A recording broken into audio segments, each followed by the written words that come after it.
On dit souvent que la taille, c'est pas le plus important, mais ici, on va voir que parfois, elle compte.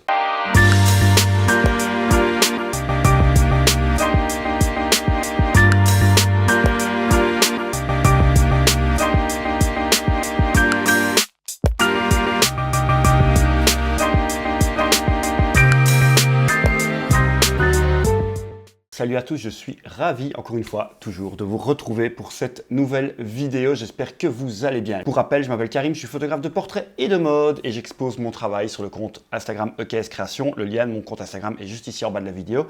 Allez voir ce que je fais, ça me ferait super plaisir. Et si vous aimez la photo de manière générale, la photo de portrait et de mode en particulier, et si vous utilisez ou vous projetez d'utiliser la marque Fujifilm, la marque que j'utilise au quotidien, eh bien, pour une de ces raisons, pour toutes ces raisons, cette chaîne est faite pour vous. Donc, n'hésitez pas à vous abonner, à activer la petite cloche et à supporter cette petite chaîne. Ça me ferait vraiment super plaisir. Aujourd'hui, je vais vous parler de gamme Fujifilm à travers un appareil que j'ai pu tester pendant pratiquement tout l'été. Donc, j'ai eu la chance d'avoir cet appareil pendant tout l'été de cette année prêté par Fujifilm Belgique. Merci beaucoup à eux. Et j'ai pu vraiment me faire une idée d'une gamme bien particulière chez Fujifilm qui est la gamme GFX. Alors, qu'est-ce que la gamme GFX? C'est une gamme avec un énorme capteur. Un capteur moyen format, c'est comme ça généralement qu'on les appelle, mais Fujifilm insiste sur le fait qu'on appelle ça grand format et ils ont raison et on verra pourquoi. Et en fait, c'est vraiment toujours dans l'optique de se démarquer de la concurrence, de proposer autre chose comme Fujifilm le fait toujours. On sait que sur le plein format, donc sur le capteur à équivalence 24-36, on est bouché. Il y a pléthore de marques qui le font même très très bien. Et Fujifilm, qui maintenant est un acteur majeur de la photo numérique, a décidé d'aborder les choses différemment depuis le début. Je vous présente, je vous parle pratiquement tous les jours sur mes réseaux sociaux évidemment de la gamme capteur X-Trans, qui sont les capteurs APS-C. Donc ça, c'était le premier pari de Fujifilm, c'est de rester sur des capteurs APS-C qui sont plus petits, mais avec une matrice qui est différente. Je ne vais pas revenir dessus, j'en ai déjà parlé énormément dans mes autres vidéos, qui a plein d'avantages au niveau de la gestion des couleurs, du moiré, etc. On va y revenir d'ailleurs tout à l'heure. Ça permet donc de se différencier sur la plupart de ses concurrents qui vraiment ont tapé sur le plein format et donc d'avoir des appareils qui sont plus compacts, qui sont généralement plus véloces puisque le capteur est plus petit. C'est d'ailleurs pour ça que je suis passé du plein format à l'APS-C chez Fuji parce que j'ai pas vu une énorme différence. J'ai des appareils qui étaient plus petits avec des objectifs à très grande ouverture et donc finalement j'avais pratiquement à chaque fois le même résultat qu'avec mes plein format. Et quand Fujifilm a voulu encore se démarquer sur des capteurs plus grands que l'APS-C, il n'allait évidemment pas aller sur le plein format pour les raisons que je viens d'expliquer. Et ils ont décidé d'aller encore plus haut et se dire si on fait un grand capteur, on va vraiment s'inspirer des capteurs moyen format, des pellicules moyen format de l'époque de l'argentique. Et donc, ils ont sorti leur gamme GFX. Donc, c'est un capteur grand format, comme le dit bien Fujifilm. C'est évidemment inspiré et calqué sur les moyens formats. Il faut savoir donc, de la photo numérique, l'inspiration des films moyen format, c'est surtout arrivé avec des dos numériques. Hasselblad l'a fait, par exemple, pendant longtemps. Puis, il y a eu des réflexes à moyen format. Pentax, par exemple, ça en fait. On a fait, je ne sais pas s'ils en font encore. Vous pouvez me le dire en commentaire. Et puis maintenant, Fujifilm se lance aussi dans le moyen format. Alors, pourquoi Fujifilm insiste sur le fait qu'on va dire grand format? Simplement pour que ce soit clair dans l'esprit des gens. Le terme moyen format vient de l'argentique. À l'époque où le film 24-36, on ne l'appelait pas plein format. C'était simplement le film standard. Et donc, le moyen format était une pellicule qui était plus grande, mais pas avec les mêmes proportions, une pellicule un peu plus carrée. Et donc, on le distinguait par rapport au film en l'appelant moyen format par rapport au film 24-36. Mais avec l'arrivée du numérique, on a eu des capteurs beaucoup plus petits. Je vous ai parlé de l'APS-C que Fujifilm utilise, mais on a des capteurs encore beaucoup plus petits dans votre smartphone. Vous avez des capteurs très petits. Dans les compacts, on a des capteurs encore plus petits. Et donc, quand les premiers appareils avec des capteurs équivalents au film 24-36 sont sortis, je pense que c'est plutôt un effet marketing. On a décidé de les appeler full frame, plein format, pour dire, ben voilà, ce capteur a la même taille que vos films d'antan 24-36. Ils ont la pleine taille, plein format, full frame. Voilà pourquoi on les a appelés comme ça. Le problème, c'est que les capteurs qui se calquaient sur le moyen format ont gardé ce terme-là, moyen format, et dans l'esprit du profane, on peut se dire alors que le capteur est plus petit que le plein format, moyen format. Donc c'est plus malin, je pense, de l'appeler grand format, et c'est pour ça que Fujifilm insiste sur le fait de l'appeler grand format pour bien insister sur le fait que le capteur est plus grand que du full frame de chez Sony, Canon ou Nikon par exemple. Donc pendant cet été, le grand format que j'ai pu utiliser de chez Fujifilm, qu'ils m'ont prêté, c'est le GFX 100S à 100 millions de pixels. Et j'ai pu vraiment comme ça aborder cette gamme du grand format. Je ne vais pas faire de test du GFX 100S. Pourquoi? Parce qu'il est déjà sorti maintenant il y a plusieurs mois. Il y a déjà eu beaucoup de tests qui ont été faits. Ça n'a pas beaucoup d'intérêt de remettre une couche sur cet appareil. Il a des avantages et des inconvénients, mais je vais surtout m'attarder sur les avantages et les inconvénients, les enseignements que cet appareil m'a appris sur le grand format en général.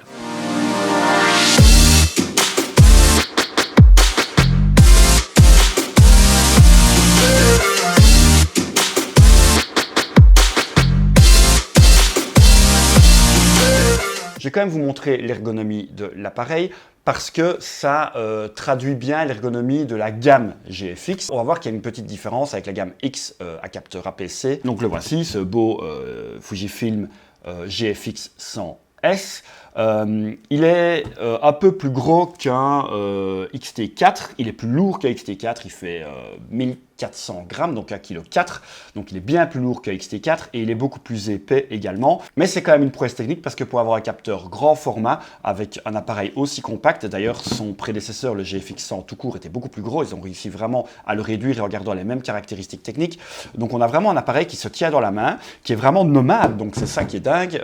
Quand on voit les premiers appareils grand format numérique ou même argentique, il faut se les trimballer. Là on a vraiment un appareil qu'on peut prendre en voyage si on veut. Mais surtout la chose sur laquelle j'ai envie de m'attarder, c'est la philosophie. Encore une fois, là on s'éloigne de la philosophie de la gamme X et donc de la philosophie Fujifilm que j'aime tant, étant donné qu'on se retrouve encore avec une molette de programme ici. Je dis encore parce que j'ai testé il n'y a pas longtemps par exemple le XS10, vous pouvez aller voir le test sur ma chaîne, et c'était par contre là dans la gamme X et j'étais déçu qu'il n'ait pas gardé la même ergonomie que la gamme X en général, donc cette philosophie Fujifilm, mais je pense que c'était pour toucher un nouveau public, et là on est vraiment sur le même objectif je pense, donc on retourne vraiment sur une philosophie ASM, donc ouverture vitesse manuelle, typique au réflexe classique, avec un écran qui se trouve là au-dessus. Donc ça, toute la gamme GFX est comme ça, hein, en 2 roulettes avant-arrière, donc pour régler son ouverture et sa vitesse par exemple. On peut se rapprocher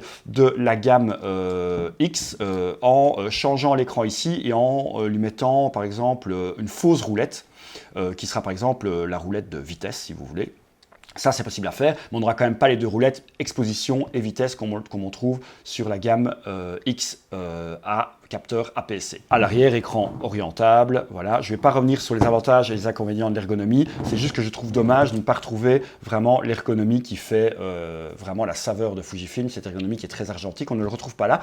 Pour moi, la raison, elle est simple, c'est juste que c'est une gamme qui vraiment s'adresse, là on ne s'adresse plus du tout aux amateurs, on s'adresse aux professionnels ou en tout cas semi-professionnels ou en tout cas des gens qui ont la possibilité de rentabiliser leur matériel. Ce sont des gens généralement qui ont déjà du matériel relativement haut de gamme, des gens souvent qui font du studio et qui vont décider sûrement de changer de marque et d'aller vers Fujifilm qui propose du grand format à un prix relativement bas, plus bas que les concurrents, mais pour les attirer effectivement, il ne faut pas qu'ils soient trop perdus et je pense qu'on garde une ergonomie qui est très classique, très réflexe pour que cette gamme professionnelle, ces personnes du milieu professionnel qui ne sont pas encore chez Fujifilm ne soient pas perdues en arrivant dans la gamme Fuji. Je pense que c'est la raison pour laquelle on retrouve une ergonomie qui est très classique et pas une ergonomie qui est propre à la gamme Fujifilm X. Alors, dernière chose, quand même, il faut vous le montrer parce que je vous le dis, mais il faut vous le montrer, c'est la taille de ce capteur. Je ne sais pas si voilà, on voit bien comme ça ici. C'est la taille de ce capteur qui est tout simplement énorme par rapport à du 24-36, donc ce qu'on appelle le plat format. Je vais donc maintenant vous présenter, pour moi, après 2 mois et demi d'utilisation, je vais vous présenter pour moi les avantages et les inconvénients du moyen format. Si vous vous dites, tiens, le moyen format commence à vraiment se démocratiser, c'est vraiment le but de Fujifilm, c'est de démocratiser un maximum le moyen format pour que des gens qui sont dans du très haut de gamme plein format n'aient plus cette barrière du prix s'ils veulent encore passer à une gamme supérieure et à passer à du grand format. C'est vraiment, le but c'est de démocratiser un maximum le grand format. Déjà, le GFX 100S est à un prix qui équivaut des très hauts de gamme plein format. Les avantages et les inconvénients que je vais vous montrer, c'est vraiment ceux de la gamme, mais certains avantages et inconvénients sont vraiment liés au capteur 100 millions de pixels, mais pour le reste, la plupart, c'est valable pour toute la gamme GFX. Donc le premier avantage qui est vraiment lié là au capteur grand format quand même, hein, grand format 100 millions de pixels, c'est le crop. Plusieurs fois, j'entends quand j'ai montré cet appareil à des amis photographes, etc., en me disant voilà ce que je suis en train de tester de chez Fujifilm, tout le monde m'a dit j'ai pas besoin de 100 millions de pixels, ça me sert à rien, j'expose sur les réseaux sociaux, etc. Et ils ont raison, on n'a pas besoin d'une photo de 100 millions de pixels pour la plupart des utilisations en 2021 qui sont des utilisations digitales. Mais il y a quand même un énorme avantage qui est le crop.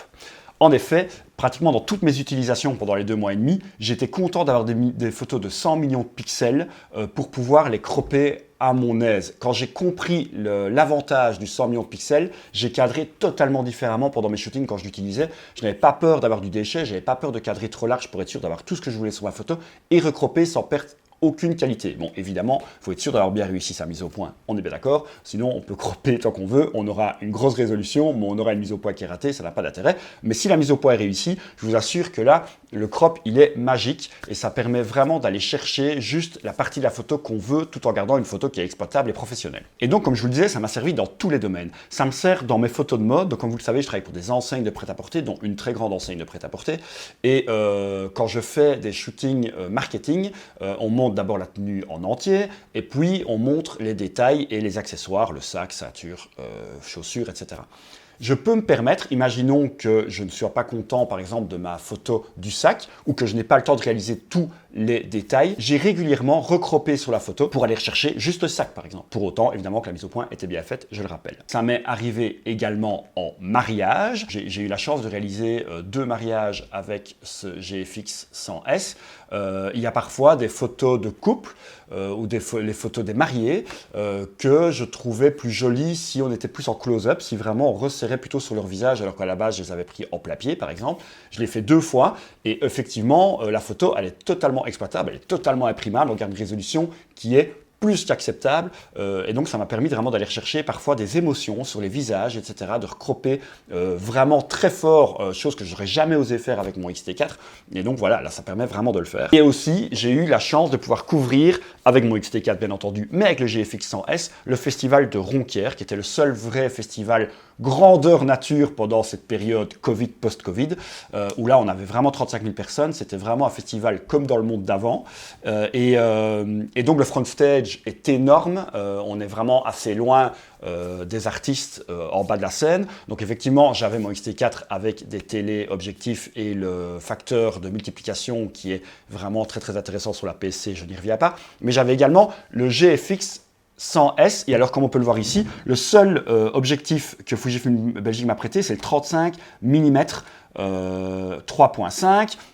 Donc c'est presque du grand angle et pourtant je me suis permis plusieurs fois d'aller vraiment recropper pour avoir juste le chanteur, juste le guitariste, etc. Et j'avais toujours une photo qui était nickel alors que j'avais vraiment resserré la photo à fond et là aussi ça a bien marché. Pour illustrer, il ne faut pas oublier qu'on a un 100 millions de pixels, qu'un X-T4 par exemple est un 26 millions de pixels. Donc si je prends un quart de ma photo du GFX 100S, je me retrouve avec une photo avec pratiquement la même résolution que mon X-T4 et encore pour les réseaux sociaux ça reste trop. Je peux vraiment cropper, prendre une partie à 1/8 de la photo si je veux et j'aurai toujours une très bonne photo tant que c'est la zone qui a été bien mise au point bien entendu. Si je prends 1/10 de ma photo c'est toujours 10 millions de pixels, je vous assure que c'est largement assez pour les réseaux sociaux ou pour un site internet. Deuxième gros avantage, c'est le détail.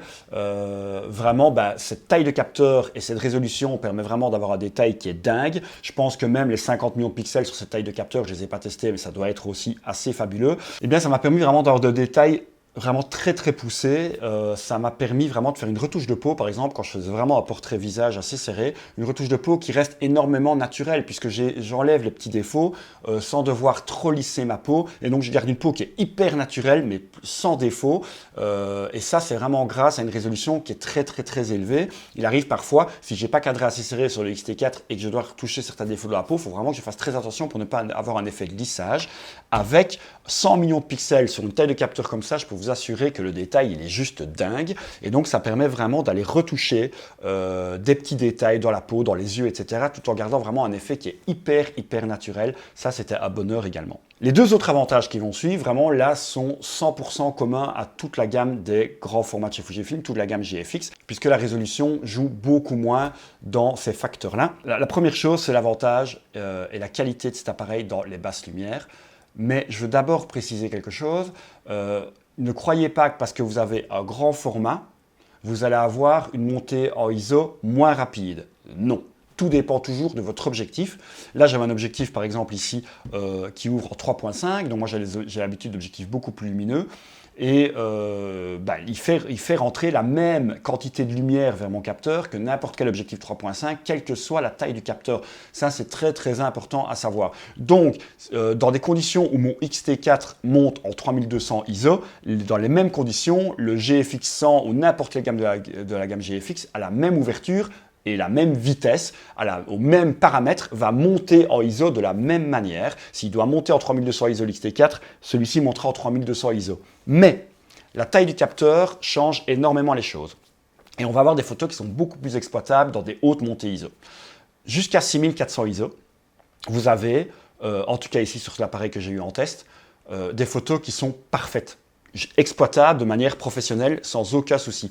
Le bruit n'est plus vraiment du bruit, il y en a effectivement, mais il est tellement fin que ça s'apparente beaucoup plus à du grain. Et donc c'est beaucoup plus joli, on garde du détail, il n'y a pas de lissage, c'est vraiment très joli. Et j'avais des photos qui sont clairement correctes jusqu'en 12800 ISO, mais quand je vous dis clairement correct, quoi. Ce qui n'est pas le cas par exemple de mon X-T4, vous pouvez aller revoir d'ailleurs mon test du X-T4, à partir de 1600 ISO, c'est vraiment la limite pour avoir une photo que je peux rendre à des clients, et au-dessus jusqu'à 3200 c'est exploitable mais de manière plutôt privée, et au-dessus de 3200 ça devient un peu dégueulasse. Là c'est pas du tout le cas parce qu'on a un capteur qui est beaucoup plus grand. Donc la montée en ISO elle est la même, hein, soyons clairs, je le répète, mais le bruit sera tellement fin qu'on a juste un joli grain, on a presque un peu plus de matière, et donc c'est vraiment très joli à exploiter, et surtout on n'a pas de perte de détail. Et donc je serais curieux, petit appel du pied Fuji, je serais vraiment curieux de pouvoir l'utiliser d'ailleurs pour le portrait avec un vrai objectif de portrait à grande ouverture. Ça j'espère pouvoir revenir avec un avis sur le nouveau GFX 50 avec une optique de portrait, c'est dans mes projets. Et donc voilà, ici j'avais du 3.5, donc dans certaines conditions j'avais très vite une montée en ISO. Parce que même en 3.5, on n'est pas sur une très grande ouverture, et j'avais toujours une photo qui était nickel. Et quand je disais que ce n'était pas spécialement lié à la résolution, non, puisque j'avais des photos qui étaient nickel en haute sensibilité, alors que j'ai 100 millions de pixels. Donc je pense, je ne l'ai pas testé, mais je pense que sur un 50 millions de pixels sur la même taille de capteur, ça doit encore être meilleur. Parce que n'oublions pas cette histoire de photosites, plus on a un capteur haute résolution, plus on a généralement des photosites qui sont petits et donc une entrée de lumière qui est moins bonne. D'ailleurs, généralement, on le voit chez Sony sur certains de leurs gammes, sur des appareils qui sont vraiment spécialisés dans les basses lumières, on se maintient à des basses résolutions comme 12 millions de pixels pour avoir justement une plus grosse prise de lumière et des plus gros photosites. Donc là, ici, sur ce grand capteur, on a les photosites qui ne sont pas les plus grands du monde. Donc, je pense que sur la même taille de capteur à 50 millions de pixels, on doit encore avoir une qualité en basse lumière qui est meilleure, selon moi, à tester, et je me réjouis de le faire. Et maintenant, je passe vraiment au plus gros avantage. Quelque chose, en fait, que je n'avais pas vu venir.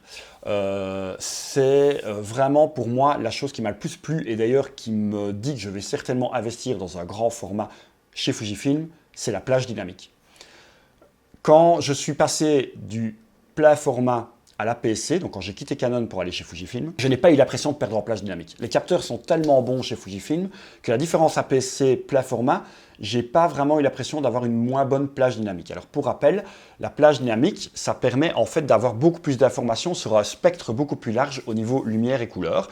Et ça permet d'aller chercher des informations beaucoup plus dans les noirs et beaucoup plus dans les hautes lumières sans que ce soit trop vite brûlé ou bouché. Et généralement, il y a d'autres facteurs, mais généralement, c'est également lié à la taille du capteur.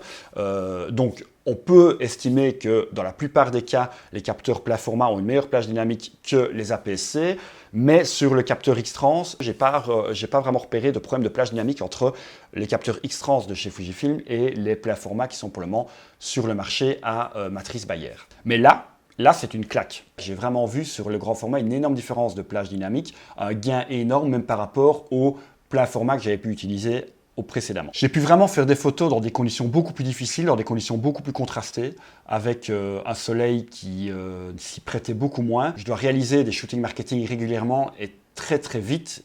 C'est des photos qui doivent être consommées très vite, puisque c'est sur des collections qui sont relativement courtes. Et parfois, je dois malheureusement programmer des shootings extérieurs à des heures auxquelles je ne ferai pas de portrait, par exemple. Donc à des heures proches du temps de midi, ou en tout cas en début d'après-midi, ou fin de matinée, où le soleil est vraiment dégueulasse. Et donc on a des tons qui sont très contrastés, et on a des ombres qui peuvent être très bouchées, ou des hautes lumières qui peuvent être très vite brûlées. Et à chaque shooting, j'avais mes deux appareils. J'avais le X-T4 et j'avais le GFX. Pour des mêmes photos, dans des mêmes conditions de lumière, j'ai eu des photos qui étaient beaucoup plus vite brûlées avec mon X-T4, même si je fais attention évidemment dans mes réglages pour que ce soit évité. Ou alors, j'avais des photos, des ombres qui étaient très vite bouchées. Dans les mêmes conditions, le GFX 100, j'ai pratiquement aucune de ces photos qui étaient brûlées ou bouchées, et j'ai pu aller rechercher des infos, que ce soit dans les ombres ou dans la haute lumière, à chaque fois. Donc ça, c'est assez impressionnant. La plage dynamique, elle est juste dingue. C'est pour moi mon plus gros avantage. Ça permet de shooter pratiquement dans toutes les conditions de lumière et d'aller rechercher des infos haute et basse lumière. Et ça, c'est extraordinaire. C'est vraiment pour moi le gros avantage et le gros point qui me ferait acheter un GFX. Plusieurs fois, quand je suis tombé sur ces photos aller-retour, je me suis dit, il me faut, je peux plus, je vais devoir m'en séparer, le rendre à Fujifilm. Comment est-ce que je vais faire pour ne plus avoir cette plage dynamique de dingue avec mon X-T4 que j'adore pourtant. Mais donc voilà, je pense que je ne tarderai pas à avoir, je l'espère, un GFX. Il faut juste que je compte mes petits sous dans mon porte-monnaie.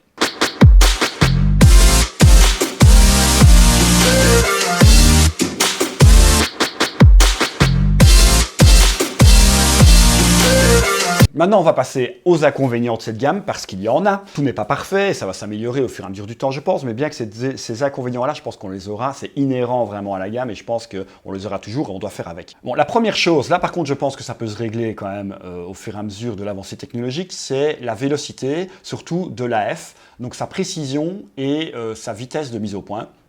On a vraiment un appareil qui patine un petit peu plus que la gamme APS-C, qui cherche un peu.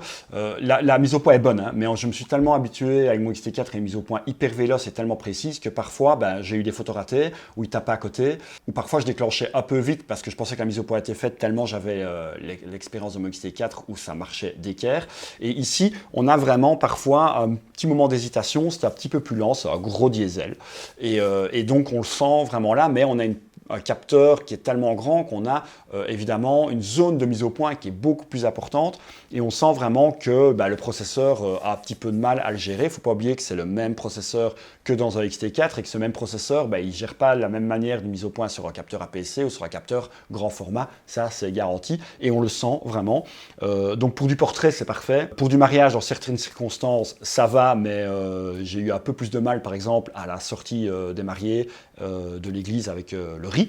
Voilà, il a un petit peu plus patiné que mon X-T4, mais heureusement j'avais les deux appareils. Et alors en concert, c'était compliqué quand il y avait vraiment beaucoup de mouvements. L'autofocus continu, c'était pas le même que mon X-T4. Ça, je l'ai vraiment ressenti. Donc voilà, ça c'est un petit point négatif par rapport à la gamme APS-C. Deuxième point négatif, mais là c'est un peu plus inhérent à la gamme 100 millions de pixels, je pense, c'est la taille des fichiers, bien entendu. Il faut savoir qu'un RAW, donc le point RAF sur cet appareil non compressé, fait 200 mégas, ce qui est quand même énorme. Et si vous traitez des TIFF, donc comme je vous l'ai montré dans ma vidéo sur Fujifilm X-RAW Studio que j'utilise au quotidien, donc vous pouvez aussi aller voir la vidéo, là dès que vous le transformez en TIFF, on est sur une photo qui est entre 500 et 600 mégas, ça devient vraiment énorme, une image de malade. Mais déjà sur le RAW qui est à 200 mégas, et sur des JPEG qui oscillent entre 40 et 50 mégas, il faut avoir des cartes quand même, des cartes mémoire qui envoient du lourd. Là, j'ai quand même une carte mémoire rapide, du HS2, et elle avait vraiment du mal. En plus, la mémoire tampon est très vite pleine, et le temps qu'elle se vide sur la carte, si vous n'avez pas une carte hyper véloce, ça ralentit un peu tout le transfert et ça ralentit un peu tout l'appareil. Ça, c'est vraiment dommage. C'est surtout dommage qu'on n'ait que des entrées de carte mémoire SD sur ce type d'appareil. Je pense qu'on aurait pu partir sur des types de cartes mémoire plus rapides, sur des formats plus rapides que la SD, parce que même les plus rapides des SD ont un peu de mal à encaisser tout ça. Et alors, comme vous le savez, il y a deux slots, et moi j'utilise un slot pour les RAW et un slot pour les JPEG. Et on sent même que ma carte pour les JPEG, généralement je mets une carte un peu moins rapide parce que je n'avais pas besoin d'avoir une carte hyper haut de gamme pour les JPEG, et bien on sent aussi que l'enregistrement JPEG est un peu lent. Donc voilà, la taille des fichiers reste un inconvénient, en tout cas pour la vélocité de l'appareil et sa réactivité. Et alors également aussi pour le post-traitement, vous avez intérêt à avoir une grosse machine pour la retouche. Déjà une machine qui est puissante, qui va permettre de faire de la retouche de fichiers de soit 200 mégas comme je vous l'avais dit, soit presque 600 mégas si vous retouchez sur du TIFF. Donc là, vous avez intérêt à avoir une grosse machine et puis vous avez intérêt à avoir du stockage parce que vous allez avoir vos disques durs qui sont très très vite pleins. Moi j'utilise dans mon workflow, comme vous le savez, différents drives cloud. Donc quand j'ai fini de retoucher ces photos-là, je les envoie dans un cloud, mais même le transfert, l'upload, je vous assure que c'est très très long, je dois laisser tourner la nuit. Mais donc voilà, ça aussi, il faut bien penser à son matériel. Quand on a un appareil comme ça, c'est bien beau, mais il faut avoir après tout le matériel derrière qui suit pour pouvoir traiter ces fichiers qui sont très très très très lourds. Autre petit inconvénient pour moi, ça j'en ai parlé en introduction, c'est son ergonomie qui est une ergonomie très classique, très réflexe. Donc je ne vais pas y revenir hyper longuement là-dessus puisque j'en ai parlé déjà en introduction de la vidéo. Mais voilà, c'est un peu dommage. Fujifilm ne joue pas le jeu jusqu'au bout, ne se dit pas on va garder notre patte et notre philosophie sur l'appareil jusqu'au bout. Alors effectivement, on retrouve de la philosophie Fujifilm avec déjà ces magnifiques micro-réglages et ces simulations de film. Je ne reviens pas là-dessus, j'en parle pratiquement toujours. Donc ça, c'est évidemment là et c'est magique. Mais l'ergonomie, l'aspect extérieur, on est sur quelque chose de très classique et c'est encore une fois pour moi pour attirer une population qui n'est pas encore Fujifilm mais surtout une population professionnelle ou semi-professionnelle et donc pour les faire quitter des marques historiques qu'ils ont depuis toujours, imaginons un photographe qui est chez Canon ou Sony depuis 15 ans, pour les faire passer chez Fujifilm, si en plus on doit lui expliquer que l'ergonomie est complètement différente que les autres appareils, ça risque de le rebuter. Donc je comprends la démarche, mais c'est dommage pour un Fujiste comme moi. Là par contre c'est un peu dommage. J'espère peut-être un jour un grand format avec une ergonomie comme un X Pro par exemple, ça ce serait vraiment très intéressant. Et la dernière chose, c'est ce choix d'avoir mis un grand format à matrice Bayer. Et donc on n'est plus sur une matrice X-Trans de chez Fujifilm, on est sur une matrice Bayer, la même matrice que vous trouvez dans toutes les autres marques. C'est vrai que ça a un petit avantage, c'est le traitement du RAW. Là, évidemment, pour l'interprétation du RAW, les logiciels n'ont aucun mal. Là, vous êtes sûr, c'est une matrice Bayer, il n'y aura aucun problème pour la retouche. Et donc, la plupart des pros qui travaillent avec tout type de logiciel ne trouveront pas ce problème qui peut arriver avec des RAW à matrice X-Trans. Mais par contre, on perd tous les avantages de la matrice X-Trans. Des avantages au niveau de sa colorimétrie, bien entendu, mais surtout, n'oublions pas que la matrice X-Trans de chez Fujifilm a été créée pour éviter un effet précis qui est l'effet de moiré, donc cet effet de streak qui peut arriver sur certaines textures, dans certaines conditions de lumière. Eh bien la matrice X-Trans permet d'effacer ce défaut qui peut arriver très très souvent, surtout quand on fait des photos de mode avec du textile. Donc voilà, là on n'avait plus, je l'avais plus avec mon X-T4, j'étais content de ne plus avoir ce problème de moiré. Eh bien patatras, le revoilà. Le premier shooting mode que j'ai fait, premier shooting mode qui était la shooting studio, il y avait un pantalon, la première photo c'était un pantalon strié. J'ai directement eu du moiré et je pense que je l'ai dit tout haut, j'ai dit et voilà le retour du moiré. Je l'avais complètement oublié et donc ça m'a rappelé au bon souvenir que c'est une matrice Bayer et que c'est pas une matrice X-Trans. Est-ce qu'un jour il y aura un grand format la matrice X-Trans? Je n'en sais rien. Est-ce que techniquement c'est possible? Est-ce que financièrement c'est possible? Ça je ne sais pas. Parce qu'effectivement, Fujifilm est les seuls à utiliser cette matrice-là, donc il va falloir déjà vendre des appareils pour pouvoir rentabiliser une matrice X-Trans sur un capteur de cette taille.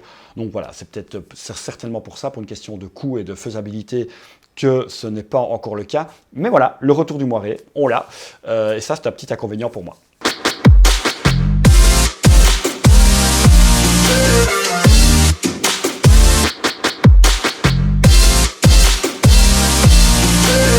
Voilà, j'espère que cette vidéo vous a plu. Il y a beaucoup d'avantages à cette gamme plein format. Le gros avantage aussi, c'est qu'elle existe et qu'elle propose une alternative au plein format. Je pense que maintenant, avec la qualité des capteurs APS-C de chez Fujifilm, je dis surtout de Fujifilm parce que c'est vraiment la marque principale qui fait encore de l'APS-C et les pleins formats, ça me nuise tellement que si on veut vraiment trouver un gros avantage à avoir un plus gros capteur, eh bien c'est sur le grand format qu'il faut se tourner.